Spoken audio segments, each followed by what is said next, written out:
हम 5 साल के थे तो हमारे पिताजी हमें स्कूल में जमा कराने ले गए। जमा कराने?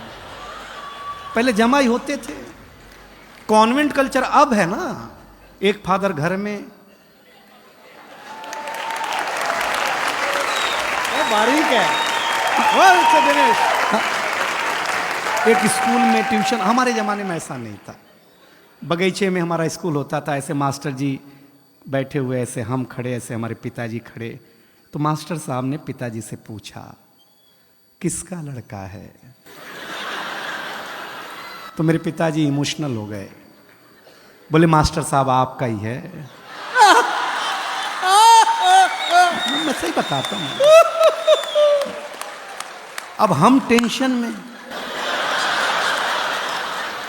जिसको हम 5 साल से बाप समझ रहे हैं वो तो अपना है नहीं। मैं जिसे आमंत्रित कर रहा हूं वो भी बंबई से आया है, एक ऐसा कवि जो आनंद पैदा करता है। मैं जानता हूं यहां जो 2-4 कुर्सियां खाली बच गई हैं वो भी तालियां बजाएंगे उसके लिए। दिनेश बावरा यहां है। किसी कवि के सफल होने के लिए पागल होना पहली जिम्मेदारी है, वो ऑलरेडी है। एक बार जोरदार तालियों के साथ उसका स्वागत करिएगा।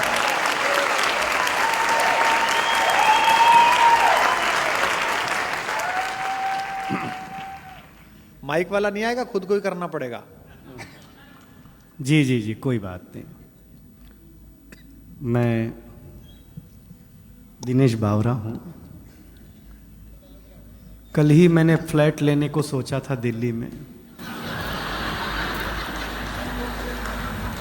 कुमार विश्वास जी ने इतना ज्ञान दे दिया कि कैंसिल करना के सोच लिया भाई साहब। अब मतलब हद है, कोई बात नहीं लेना, अच्छी बात है। मैं माइक सेट कर लूँ पहले? नहीं, बहुत अच्छा है। ये एक समस्या बीच में जो ये फोकस लाइट है, हाँ, ये थोड़ी कम कर दो तो अच्छा लगेगा। हम लोग यूपी से आए हैं, इतनी लाइट का अभ्यास नहीं है हमें। अभ्यास कर लीजिए, नहीं तो बुलडोजर चल सकता है।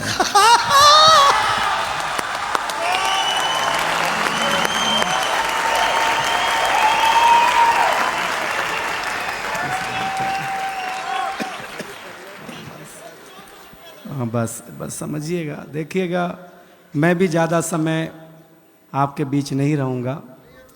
हम स्टार्टर हैं। हाँ, ये ओपनर था, मैं बोतल हूँ।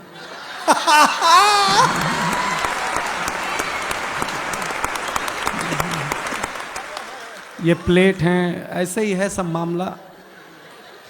और इतने ये सारे लोग इसलिए हैं क्योंकि हमारे बीच रौनक है, इसलिए हम लोग आपके बीच हैं। हाँ, प्रणाम करता हूँ। देखिए, गाँवों की बात हुई है, आप मुझे बहुत ध्यान से सुनिएगा तो ही मज़ा आएगा। मैं अपने गांव के स्कूल में पढ़ने जाता था तो मैं बचपन में सबसे सुंदर बच्चा था। हाय हाय।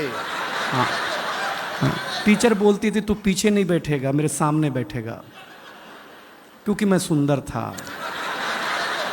हाँ, मैं सामने बिठाया जाता था, लेकिन मुझे अच्छा लगा। देखिए, यहाँ लड़कियाँ हैं, महिलाएं हैं, सब हैं, लेकिन हम पुरुष बहुत नीट क्लीन में बिलीव करते हैं। अच्छा, हम स्वच्छता में भरोसा करते हैं। हाँ। बिलीव नहीं हो तो एक बात सुनो, हम पुरुष लोग नाई की दुकान में बाल कटा करके आते हैं, आकर के तुरंत नहाते हैं। कभी आपने किसी महिला को ब्यूटी पार्लर से आने के बाद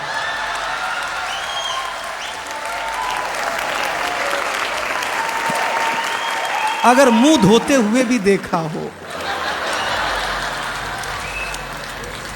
हम पुरुष लोग हैं, स्वच्छता में भरोसा रखते हैं। कोई टेंशन नहीं लीजिएगा, गांव की बात हुई है तो मैं गांव की बात सुना दूंगा। देखिए, एक जानकारी दूं, इस दुनिया में फीमेल को बातचीत में अगर कोई हरा सकता है बोलने में, तो वो आरजे। महिलाओं से भी ज्यादा बोलने का काम अगर कोई करता है। और फीमेल आरजे को तो एक सुविधा है कि वो बिना मेकअप के भी ड्यूटी पे जा सकती हैं। बोलना ही है ना भाई, उसमें क्या बात है यार। लेकिन बहुत ताली वाली मत बजाइए, इज्जतदार घराने के लोग हैं आप, कोई टेंशन लेना मत। मैं बहुत जल्दी शुरू, देखिए हम 5 साल के थे। नहीं मत बजाओ, कहाँ चिंता कर रहे हो, हम कर रहे हैं। हम 5 साल के थे तो हमारे पिताजी हमें स्कूल में जमा कराने ले गए। जमा कराने, पहले जमा ही होते थे, कॉन्वेंट कल्चर अब है ना, एक फादर घर में। बारीक है वो दिनेश। एक स्कूल में ट्यूशन, हमारे जमाने में ऐसा नहीं था।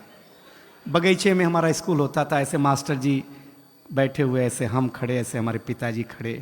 तो मास्टर साहब ने पिताजी से पूछा किसका लड़का है। तो मेरे पिताजी इमोशनल हो गए।